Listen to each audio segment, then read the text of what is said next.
기도가 가장 강력한 무기이라는 제목으로 말씀을 나누겠습니다. 동아시아 지역에서 선교 활동을 활발하게 하는 그런 OMF라는 선교단체가 있습니다. 1865년에 허드슨 테일러라는 선교사님이 시작한 단체입니다. 처음에는 중국 내지 선교로 활동을 했는데 중국이 공산화가 되면서 많은 선교사님들이 순교를 당하고 또 모든 선교사들이 다 철수해야만 하는 그런 상황이 되었습니다. 그때 그 선교사님들이 동아시아 지역에서 흩어져서 OMF라는 이름으로 바꿔서 그때부터 사역을 시작합니다. 지금은 약 1,400여 명의 선교사님들이 동아시아 지역 18개 나라에 들어가서 사역을 하고 있습니다. 여기서 사역하시는 어떤 선교사님이 선교 후원금을 들고 선교지로 들어가기 위해서 기차역으로 가고 있었습니다. 그런데 갑자기 강도들이 자기를 포위하고 돈을 빼앗으려고 하는 것입니다. 이제 돈도 빼앗기고 목숨도 빼앗길 수밖에 없는 그런 위급한 상황이 된 것입니다. 그런데 자기를 포위하던 강도들이 갑자기 뒷걸음질을 치더니 전부 도망을 가는 겁니다. 이상한 일이 벌어진 거죠. 총과 칼을 들고 위협하던 강도들이 다 겁을 먹고 도망을 간 것입니다. 선교사님은 갑작스러운 일에 놀라기도 했지만 이 상황이 너무 이해가 되지 않았습니다. 그런데 그 지역에서 선교 활동을 하는 중에 그 강도 중에 한 명이 나중에 예수를 믿고 회개하고 교회로 들어오게 된 것입니다. 이런저런 이야기를 나누다가 선교의 사람들이 그들이 왜 그때 선교사님을 죽이고 돈을 빼앗지 않았는지 질문을 했습니다. 그때 그 사람이 그렇게 대답을 하는 것입니다. 우리는 선교사님 주변에 군인들이 무장을 하고 있는 것을 보았습니다. 한 사람만 본 것이 아니라 모든 강도들이 다 보았습니다. 도무지 싸움이 안 되겠다 싶으니까 겁을 먹고 포기하고 도망을 간 것입니다. 그때 선교사님 주변에 군인이 몇 명이었는가를 물어보았습니다. 그 사람이 군인들의 숫자를 이야기하니까 그때 선교사님은 선교 후원자들이 선교 헌금을 안전하게 전달하도록 위해서 중보기도 하고 있었고, 그리고 그 군인들의 숫자는 그때 중보기도 했던 그 사람들의 숫자와 정확하게 일치했습니다. 이처럼 기도는 위기의 상황을 극복할 수 있는 그런 능력이 됩니다. 기도가 우리가 영적 전쟁을 싸우는 강력한 무기입니다. 하나님의 일하심을 경험할 수 있는 방법입니다. 그래서 우리가 기도해야 되는 것입니다.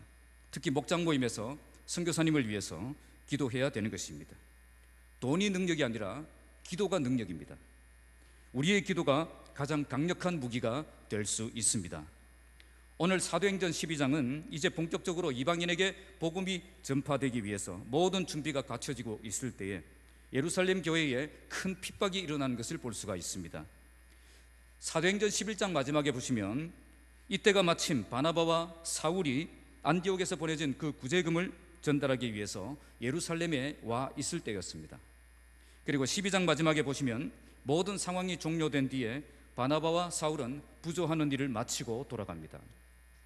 하나님께서 이런 타이밍에 왜 예루살렘 교회에 이런 큰 박해가 일어나는 장면을 바나바와 사울에게 보여주셨겠습니까? 그것은 바나바와 사울이 이 모든 것을 보고 기도의 능력을 확실하게 배우도록 하기 위함이라고 성경학자들은 해석합니다. 하나님께서는 교회가 감당할 수 없는 큰 박해가 일어났을 때 교회가 어떻게 극복해야 하는가를 보여주신 것입니다. 그걸 바나바와 사울은 현장에서 생생하게 보고 배우고 있는 것입니다. 이걸 통해 앞으로 이방인 선교를, 이방인 복음화를 위해 사역할 그런 바나바와 사울이 참된 영적 리더십이 무엇인가를 이제 배우고 준비되고 있는 것입니다. 오늘 본문의 헤롯이 손을 들어 교회를 공격하기 시작했고, 이미 요한의 형제 야고보가 순교를 당했고, 또 이제 베드로마저 잡혀서 이제 공개 처형을 당할 날만 기다리고 있습니다.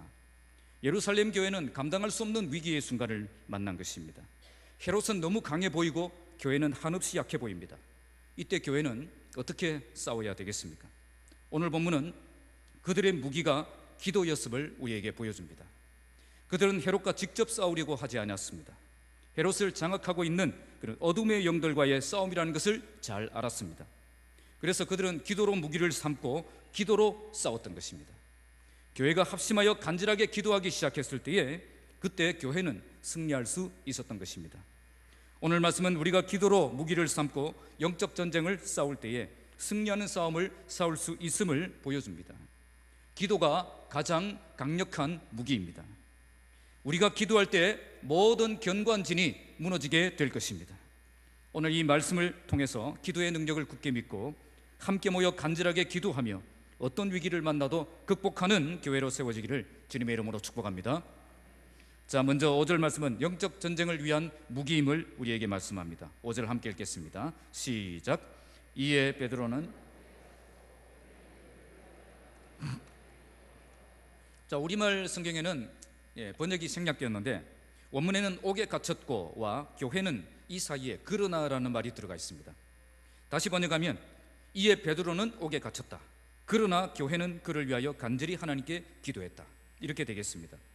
기도만 하고 있을 상황이 아닌데 기도만 하고 있었다는 겁니다. 지난주에 우리가 살펴보았지만 헤롯은 베드로를 잡아두기 위해서 최선을 다했습니다. 혹시나 또 주의 천사가 나타나서 베드로를 구출해 나갈까봐 4명씩 4교대로 철저하게 지켰습니다. 헤롯은 정말 삼음하게 경비를 세워서 철저하게 베드로를 지키고 있었고 6월절만 지나면 이제 처형하려고 했습니다. 그러니까 헤롯은 베드로를 처형하기 위해서 최선을 다했던 것입니다. 이때 교회는 어떻게 했습니까? 교회도 최선을 다해 싸웠습니다. 그런데 어떻게 싸웠습니까? 인간적인 방법을 찾아서 싸우지 않았습니다. 특공대를 조직해서 감옥을 폭파시키고 베드로를 구출하는 작전을 벌이지도 않았습니다. 그들은 기도라는 무기로 맞서 싸웠던 것입니다. 사실 지금은 기도나 하고 있을 상황이 아니었습니다. 지금은 모든 방법을 총동원해서 베드로를 구출해야 될 상황이었습니다. 아직 예루살렘 교회는 체제가 완전히 잡혀있는 그런 상태가 아니었기 때문에 교회의 핵심적인 리더였던 그런 베드로를 잃는다는 것은 치명적인 타격이 될 것이기 때문입니다. 이런 긴급한 상황이 되었을 때 교회는 무엇을 했습니까? 교회는 이 문제를 가지고 간절하게 기도했다는 것입니다. 이렇게 함으로 영적 전쟁이 시작된 것입니다. 헤롯은 칼의 권세와 감옥의 권세를 가지고 대처하고 있고 교회는 기도의 권세와 하나님의 능력으로 대처하고 있는 것입니다. 이런 모습을 누가 보고 있죠? 바나바와 사울이, 사도 바울이 보고 있다는 겁니다. 교회가 무기력해졌을 때, 교회가 아무 일도 할 수 없게 되었을 때, 교회가 위기 가운데 빠지게 되었을 때 어떻게 해야 되는가, 그것을 바울이 지금 현장에서 생생하게 보고 배우고 있는 것입니다. 이때 그는 교회의 무기가 바로 기도라는 것을 확실하게 인식하게 됩니다. 그래서 사도 바울은 고린도전서에서 이렇게 편지에서 이렇게 말씀합니다. 우리의 싸우는 무기는 육신에 속한 것이 아니요 오직 어떤 견고한 진도 무너뜨리는 하나님의 능력이라. 우리가 싸우는 대상은 눈에 보이는 대적과의 싸움이 아니라는 겁니다. 눈에 보이지 않는 대적과의 싸움이라는 것입니다. 그리고 우리가 가진 무기도 눈에 보이는 무기가 아니라는 것입니다. 내가 힘을 얻어서 싸우는 것이 아니라 하나님이 대신 싸우도록 해야 한다는 것입니다. 그러면 어떤 견고한 진도 무너진다는 겁니다. 헤롯이 이 칼의 권세와 감옥의 권세를 가지고 이렇게 버티고 서 있어도 하나님이 싸우시면 무너지게 되어 있습니다. 얼마 전에 우리 교회에서 금식 성회할 때 함께 본 영화가 있는데 워룸이라는 영화입니다. 왜 우리가 번번이 싸우면서 지는가? 그것은 우리가 싸우기 때문이다. 그 영화가 그렇게 말하고 있습니다. 그분이 싸우시도록 해야 한다는 것입니다. 그분이 나서도록 만들어야 내가 이기는 싸움을 싸울 수 있다는 겁니다. 영화 속 주인공은 처음에 그 사실을 믿지 않았습니다. 지금은 기도나 하고 있을 상황이 아니라고 생각했습니다. 자기가 뭔가 하지 않으면 큰일이 나겠다고 생각만 했습니다. 그러나 그때마다 그는 번번이 실패합니다. 결국 막다른 골목에 다다르자 그녀는 하나님 앞에 무릎을 꿇고 절박한 심정으로 기도하게 됩니다. 그때 막장으로 치닫던 남편과의 관계가 회복되고 딸과의 관계가 회복되고 모든 것이 정상적으로 회복되는 것을 경험하게 되어집니다. 내가 싸울 때는 번번이 지는 싸움이었는데 하나님이 대신 싸우도록 하시니 완벽한 승리를 얻는 싸움이 된 것입니다. 지금 예루살렘 교회도 아주 다급한 문제를 만났습니다. 이미 교회에서는 없어서는 안 될 그런 중요한 리더인 야고보를 잃은 상태입니다. 그런데 지금 교회의 대표적인 리더마저 이제 베드로마저 잃을 처지가 된 것입니다. 이렇게 되면 교회의 미래는 없는 것입니다. 앞으로 교회가 어떻게 될지 모르는 그런 위기 상황이 된 것입니다. 이때 교회는 헤롯이라는 눈에 보이는 대적이 진짜 대적이 아니라는 것을 알았습니다. 지금 교회가 싸워야 될 대상은 헤롯이 아니라 헤롯을 장악하고 있는 어둠의 세력과의 싸움이라는 것을 알았던 것입니다.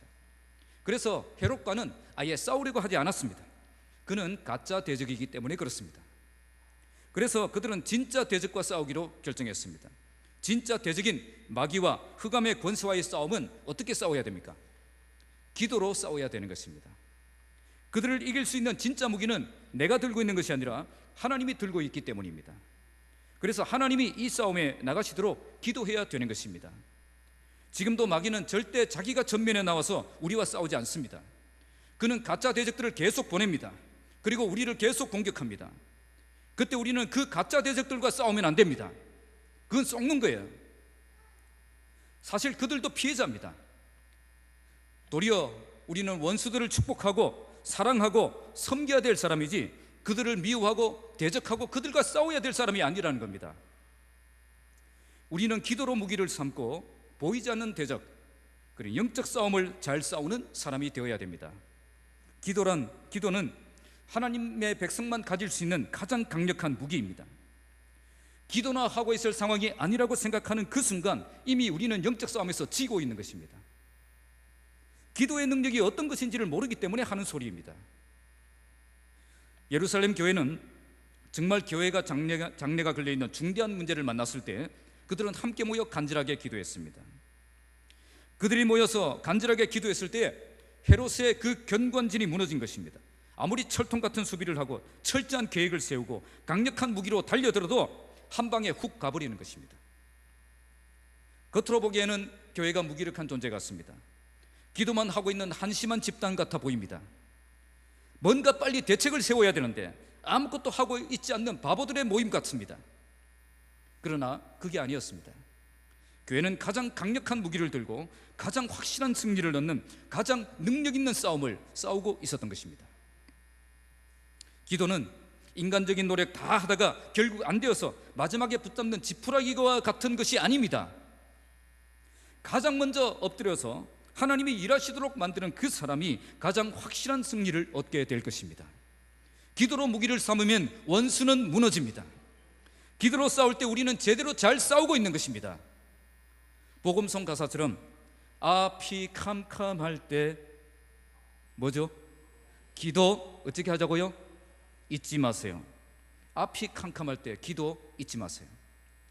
앞이 캄캄한 상황이 되어도 기도할 생각이 없는 분들이 많아요. 기도의 능력을 과소평가하기 때문에 그런 것입니다. 그러나 우리가 아무리 눈앞이 캄캄한 상황을 만나서도 기도로 무기를 삼고 나가면 기도로 우리가 승리할 수 있습니다. 기도는 하나님이 일하시도록 만드는 능력이며 하나님과 함께 싸우는 방법이며 하나님을 내 삶에서 경험하도록 만드는 능력이 되어집니다. 이런 놀라운 권세를 하나님의 자녀들에게 허락하셨습니다. 이런 능력 붙잡고 어떤 어려움을 만나도 두려워하지 않고 기도로 승리하는 여러분들이 되시길 주님의 이름으로 축복합니다. 자, 두 번째, 기도는 하나님을 경험하는 방법이 되어집니다. 6절 함께 읽겠습니다. 시작. 헤롯이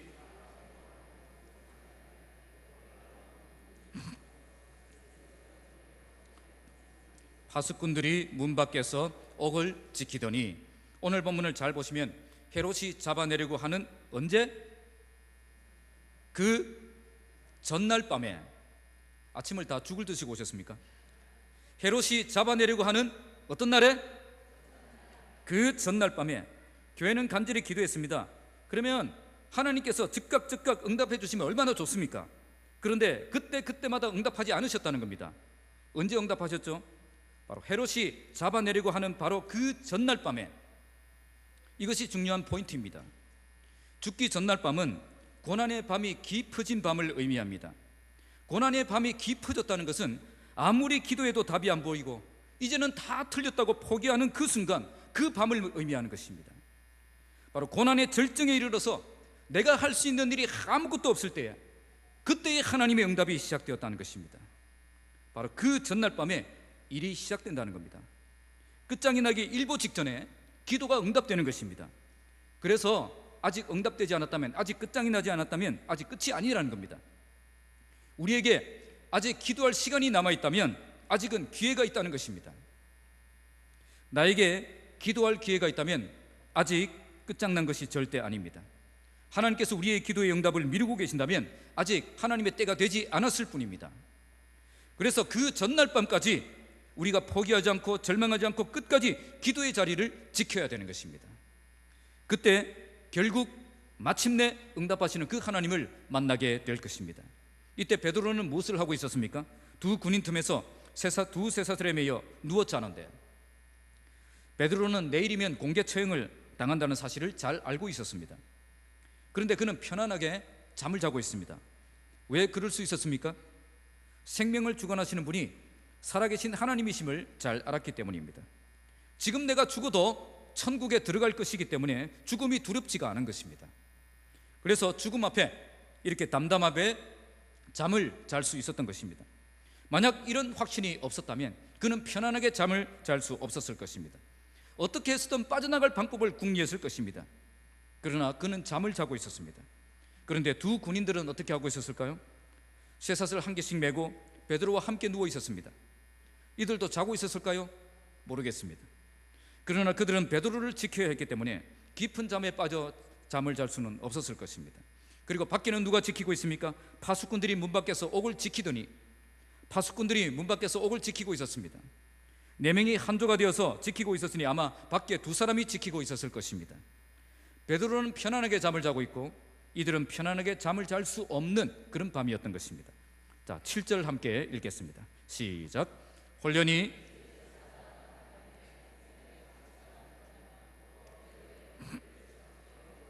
급히 일어나라 하니 쇠사슬이 그 손에서 벗어지니라. 그때 홀련히 주의 사자가 나타났습니다. 여기에 홀련히라는 표현이 중요합니다. 기도의 응답은 이처럼 갑자기 일어날 때가 많습니다. 하나님께서 일단 일어나시면 모든 상황은 일거에 역전됩니다. 하나님이 일하시기 시작하면 모든 상황은 종료됩니다. 새로운 삶이 시작되는 것입니다. 여리고성이 6일 동안 돌았지만 전혀 꼼짝하지 않았습니다. 그러나 7일이 되니까 그냥 맥없이 다 무너졌습니다. 나아만 장군이 6일 동안 요단강에 들어갔을 때 조금도 나아지지 않았습니다. 하지만 7번째 들어가니까 문둥병이 났고 갑자기 그 피부가 어린아이 피부처럼 깨끗하게 회복되었습니다. 하나님의 응답은 이처럼 갑자기 이루어집니다. 그때까지는 긴 터널을 지나는 것처럼 막연할 때가 많습니다. 그래서 기도는 싸움입니다. 주님이 갑자기 일어나셔서 응답하실 때까지 그 자리를 지키는 싸움입니다. 중간에 안 된다고, 중간에 어렵다고, 중간에 안 들어주신다고 내가 포기하고 두 손 들면 내가 지는 겁니다. 우리가 끝까지 기도의 자리를 지키면 하나님께서 모든 상황을 한 방에 변화시켜 주시는 것입니다. 그때까지 기도의 자리를 지키는 싸움이 바로 기도하는 삶입니다. 이런 기도의 응답을 우리가 자주 경험해야 됩니다. 그래야 기도의 자리를 끝까지 지키는 것이 얼마나 중요한 싸움인가를 알기 때문입니다. 저는 여러분들이 지금까지 기도해 오셨던 것이 이처럼 홀련히 응답받는 역사가 일어나기를 기도합니다. 오랫동안 얼마나 간절하게 기도해 오셨습니까? 그런 기도가 이제 하나님의 때가 되어 하나님의 방법으로 우리에게 주어질 때는 갑자기 한 방에 해결되는 역사가 일어나는 것입니다. 여기에 누가 나타났습니까? 천사가 나타났습니다. 천사가 나타나니까 옥중에 광채가 빛났다고 말씀합니다. 이처럼 환한 빛을 가지고 나타났지만 누구 눈에만 보였죠? 베드로의 눈에만 보였습니다. 함께 있었던 군인들의 눈에는 보이지 않았습니다. 이처럼 천사는 분명히 존재하지만 볼 수 있는 사람만 볼 수 있는 것입니다. 또 베드로의 옆구리를 쳐서 깨웠습니다. 인간과 접촉이 가능하다는 것을 보여준 거죠. 우리를 밀어주시기도 하고 당겨주시기도 하고 구해주시기도 하는 겁니다. 여기서 아주 세게 때리는 것을 의미합니다. 베드로가 너무 깊은 잠을 자고 있으니까 아마 코를 골고 자고 있었는지 천사가 세게 때려서 깨우고 있는 것입니다. 그리고 베드로에게 말합니다. 급히 일어나라. 베드로가 잠에서 깨어나는데 그때 쇠사슬이 벗겨졌다고 말씀합니다. 이처럼 광채가 빛나고 소리가 들리고 쇠사슬까지 벗겨졌는데 함께 자고 있던, 함께 메고 있던 그 두 군인들은 전혀 알지 못했습니다. 영적인 눈이 없는 사람은 영적인 현상을 보지 못하기 때문에 그렇습니다. 그리스도인이 되었음에도 아직 영적으로 이런 이야기를 하면 전혀 이해를 하지 못하는 분들이 많습니다. 이제는 우리가 신앙의 연륜이 생기고 영적인 신령한 세계를 볼 수 있어야 되는데 아직도 도의 초보 수준을 걷고 있는 겁니다. 그래서 영적인 이야기만 하면 믿지 못하고 이해하지 못하고 받아들이지를 않습니다. 이런 도의 초보의 수준에서 우리는 이제 좀 벗어나야 됩니다. 영적인 세계가 분명히 있습니다. 지금도 천사들은 하나님이 부리시는 종이라고 말씀하고 있고 우리 곁에서 우리를 섬기는 그런 존재라고 성경은 말씀하고 있습니다. 지금도 하나님은 우리의 기도를 통해서 하나님의 능력을 보여주시고 하늘의 능력으로 충만하게 채워주시는 그 일을 하고 계신다는 것입니다. 하나님의 말씀 중심에 선다는 말은 이 말씀을 지식적으로 안다는 것을 의미하지 않습니다. 그 말씀이 실제적으로 내 삶에 역사하는 말씀이 된다는 것을 믿는 것입니다. 그런데 요즘 이런 믿음이 자꾸 사라지고 있습니다. 성경을 자꾸 지식적으로만 알려고 하고 내 삶의 능력으로 역사하시는 그 말씀이라는 것은 믿지 못하는 겁니다. 이 성경은 죽은 말씀이 아닙니다. 그냥 그때나 이런 일이 있었고 앞으로는 절대 일어나지 않는다는 그 말씀이 성경에 어디 있습니까? 그런 말씀도 한 적이 없습니다. 그런데 자꾸 우리는 이런 일들은 성경시대에나 있었던 일이고 지금은 있을 수 없는 일이라고 자꾸 생각하는 겁니다. 특별히 이 보수 쪽에서 이런 생각을 많이 하고 있습니다. 우리는 그렇게 생각하지 맙시다. 영적 세계가 분명히 있습니다. 이런 영적인 세계를 우리가 볼 수 있고 만질 수 있고 경험할 수 있는 그런 신앙생활을 할 수 있다는 겁니다. 성경을 믿는다는 것은 성경에 기록되어 있는 이 문자만 믿는 것이 아니라 이 성경이 보여주는 그 모든 능력들이 지금도 일어날 수 있음을 믿는 것입니다. 2년 전에 진해노예 어린이 영성부흥회에서 강사 목사님이 이 말씀을 하셨습니다. 성경을 머리로 알고 가슴으로 믿고 삶에서 실천하니까 이 말씀이 죽은 말씀이 아니라 살아있는 말씀이라는 것을 경험하게 되었다는 거죠. 오래전에나 있을 수 있는 일이 아니라 지금도 경험할 수 있는 살아있는 말씀이라는 것입니다. 이런 삶을 살면 얼마나 신나겠습니까? 우리 교회도 오늘 이 말씀이 살아있는 말씀이라는 것을 분명하게 경험하는 교회가 되길 바랍니다. 이 말씀은 죽은 말씀이 아닙니다. 지금도 살아있는, 살아 역사하는 능력의 말씀입니다. 이걸 믿고 나아가서 이 말씀을 통해 하나님의 능력을 경험하는 삶을 살아가시길 바랍니다. 지금 우리는 하나님께서 교회의 간절한 기도를 들으시고 베드로를 구출하는 장면을 보고 있습니다. 그들의 기도가 응답된 데는 베드로를 잡아내려고 하는 바로 그 전날 밤이었습니다. 그때 홀연히 주의 사자가 나타나서 베드로를 깨우고 쇠사슬을 끊고 그를 구출해내고 있습니다. 모든 순간은 한순간에 일어나고 있습니다. 기도는 응답될 때까지 자리를 지키는 싸움입니다. 예루살렘 교회는 그때까지 중단하지 않고 포기하지 않고 결론 내리지 않고 함께 모여서 간절하게 기도하고 있었습니다. 이런 기도를 끝장을 보는 기도라고 합니다. 끝장을 보는 기도에 당할 대적은 아무도 없습니다. 천하의 헤롯도 이 기도 앞에는 무너지는 것을 볼 수가 있습니다. 기도는 하나님의 일하심을 경험하는 방법입니다. 내가 믿는 말씀이 죽은 말씀이 아니라 살아 역사하는 말씀임을 경험할 수 있는 방법입니다. 그래서 응답될 때까지 절대 엉뚱한 결론 내리지 말고 끝까지 기도의 자리를 지켜서 하나님의 일하심을 경험하는 여러분들의 삶이 되시기를 주님의 이름으로 축복합니다. 마지막 세 번째는 기도는 기적을 일으키는 능력이 되어집니다. 8절 말씀 읽겠습니다. 시작. 천사가 이르되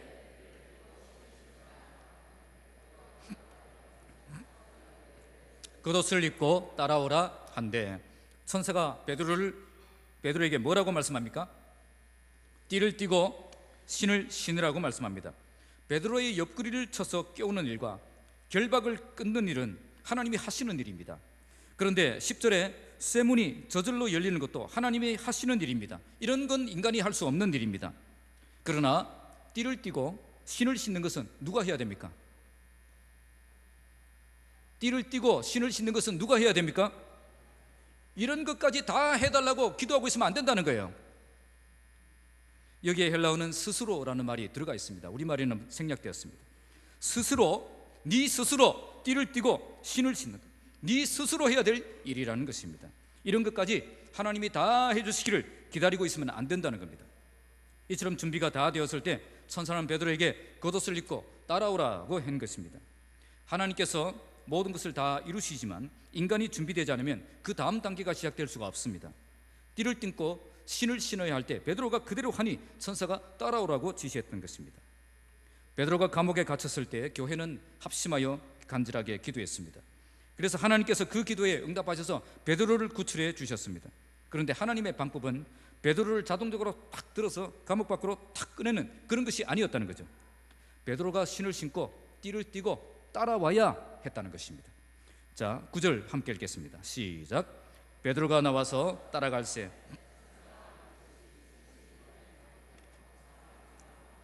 이제 베드로가 나와서 천사를 따라갔습니다. 그때 그는 천사가 하는 것이 생시인 줄을 알지 못하고 환상을 보는가 했습니다.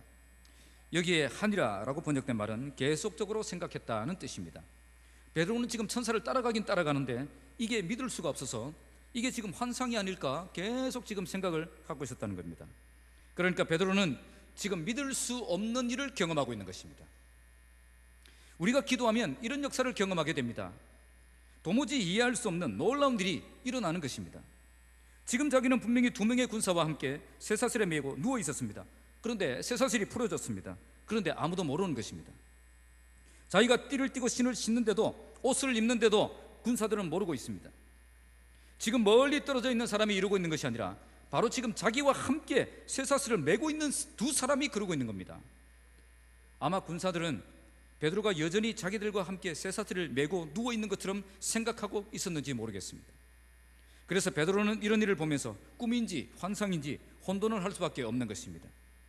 우리가 기도해야 될 이유가 여기 있습니다. 우리가 기도하면 초자연적인 역사가 일어납니다.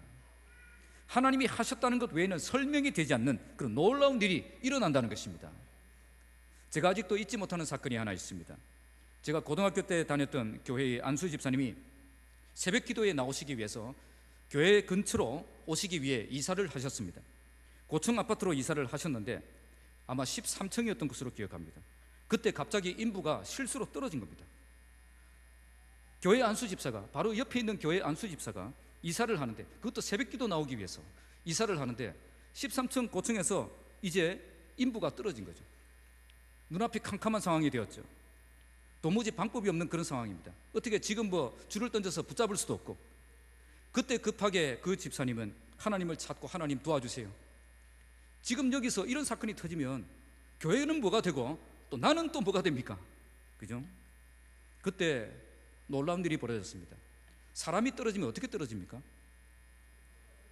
그냥 수직으로 떨어지잖아요. 그래서 저는 노회찬 후보가 6m까지 간 게 저는 이해가 되지 않습니다. 솔직히 6m까지 갈 수가 없어요. 떨어지는데, 수직으로 이렇게 떨어지는데 그분이 어떻게 떨어지냐면 이렇게 종이처럼 이렇게 떨어졌어요. 떨어지는데 종이처럼 이렇게 떨어집니다. 있을 수가 없는 일이 일어난 거죠. 그래서 그 인부는 죽지 않았습니다. 조금 다쳤어요. 그리고 치명상도 입지 않았고요. 이런 역사는 과학적으로 설명이 안 됩니다. 증명도 할 수 없습니다. 하나님이 하셨다는 것 외에는 설명이 되지 않기 때문에 하나님이 하셨다, 그렇게 인정할 수밖에 없는 것입니다.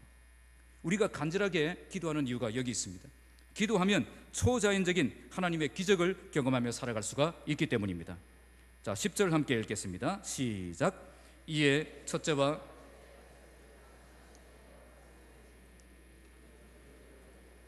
나와서 한 거리를 지나며 천사가 곧 떠나더라. 여기 보시면 첫째와 둘째 파수를 지났다고 하십니다. 헤롯은 베드로를 지키기 위해 정말 삼엄한 경비를 세웠습니다. 첫째는 베드로와 한 방에서 2명이 같이 쇠사슬을 차고 있었습니다. 그리고 나머지는 문 밖에서 지키고 있었습니다. 게다가 나가는 길마다 이처럼 파수꾼들이 곳곳에 이렇게 철통같이 지키고 있었습니다. 그러니까 베드로가 정상적인 방법으로 하면 아무리 쇼생크 탈출 방법을 사용해서도 빠져나온다는 것이 불가능했다는 겁니다. 헤롯은 지난번처럼 천사가 와서 이렇게 탈출시킨다고 해도 이 정도로 지키고 있으면 누군가의 눈에는 발각되어서 결국 탈출하지 못할 것이다, 그런 계산을 했던 것입니다. 그러나 그것은 순전히 누구만의 착각이죠? 자기만의 착각이었습니다. 베드로는 아무 문제 없이 이런 철통 같은 경비를 뚫고 안전하게 통과해서 나가고 있었던 것입니다. 이런 삼엄한 경비를 모두 통과하고 시내를 통한 쇠문에 이르렀습니다. 그랬더니 그 문도 저절로 열렸습니다. 쇠사슬이 풀어지는 것도 몰랐고 파수를 지나갈 때도 몰랐고 문이 저절로 열려도 아무도 몰랐던 것입니다. 18절에 보시면 날이 새매 베드로가 어떻게 되었는지 군인들은 아무도 알지 못했다, 그렇게 말씀합니다. 그렇게 당당하게 자기 앞에서 쇠사슬이 풀리고 문이 열리고 지나가도 몰랐다는 것입니다. 헤롯은 최선을 다해 베드로를 지키려고 했지만 하나님은 아무 문제 없이 베드로를 그냥 끄집어내셨던 것입니다. 인간이 아무리 최선을 다해 막아도 절대 하나님이 일하시는 것을 막을 수 없습니다. 그래서 우리는 기도해야 되는 것입니다.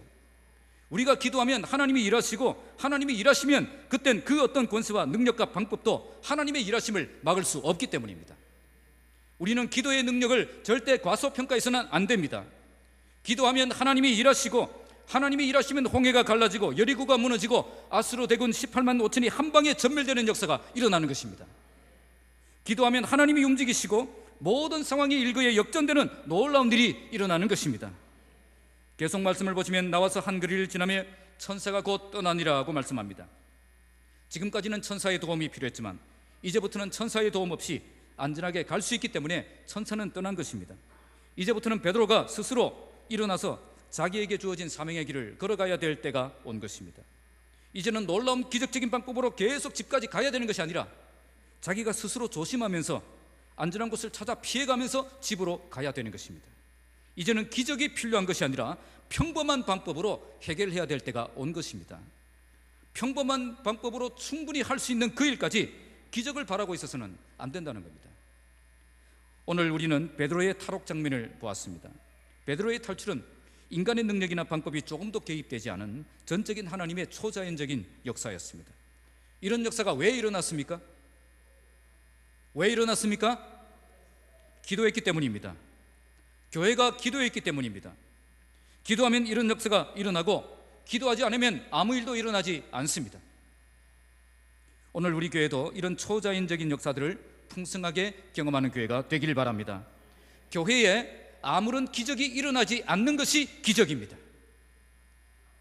하나님이 살아계신데, 하나님이 함께 하시는 교회에 어떻게 하나님의 기적이 일어나지 않을 수가 있습니까?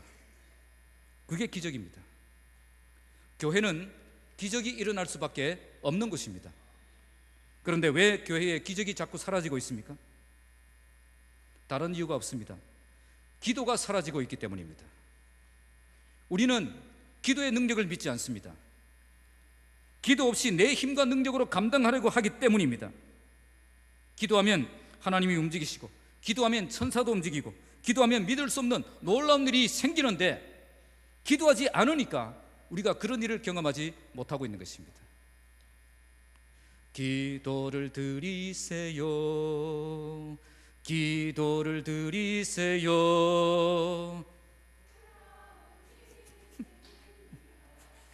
기도를 드리세요. 기도를 드리면 뭐가 생긴다고요? 놀라운 일이 생깁니다. 놀라운 일이 생깁니다. 믿을 수 없는 일이 일어납니다. 이제부터 기도로 승부하시기 바랍니다. 교회는 도무지 자기 능력으로 감당할 수 없는 큰 위기를 만났을 때 헤롯과 정면 승부를 하려고 하지 않았습니다. 그들은 기도하였고 하나님이 대신 싸우도록 했습니다. 그때 교회는 이 싸움에서 이겼고 하나님의 승리에 동참하는 축복을 누릴 수 있게 되었던 것입니다. 우리 교회가 기도하는 교회가 되고, 기도로 싸울 줄 아는 교회가 되고, 기도의 능력을 경험하는 교회가 되기를 주님의 이름으로 축복합니다. 말씀을 맺겠습니다. 오늘 말씀은 우리에게 기도로 무기를 삼고 보이지 않는 영적 대적과 영적 싸움을 잘 싸우는 교회가 되어야 한다는 것을 말씀합니다.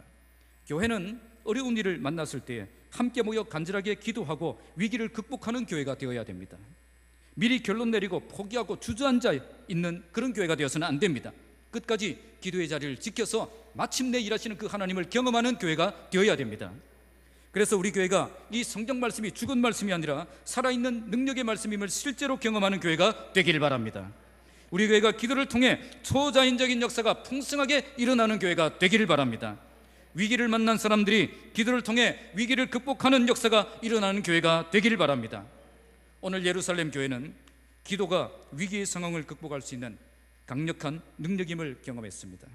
기도는 영적 전쟁을 싸우는 강력한 무기이며 하나님을 경험하는 가장 좋은 방법이며 기적을 일으키는 능력임을 경험했습니다. 언제 이런 경험을 할 수 있었습니까?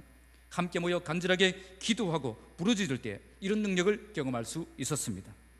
오늘 우리 교회가 기도가 가장 강력한 무기임을 믿고 나아가는 교회가 되길 바랍니다.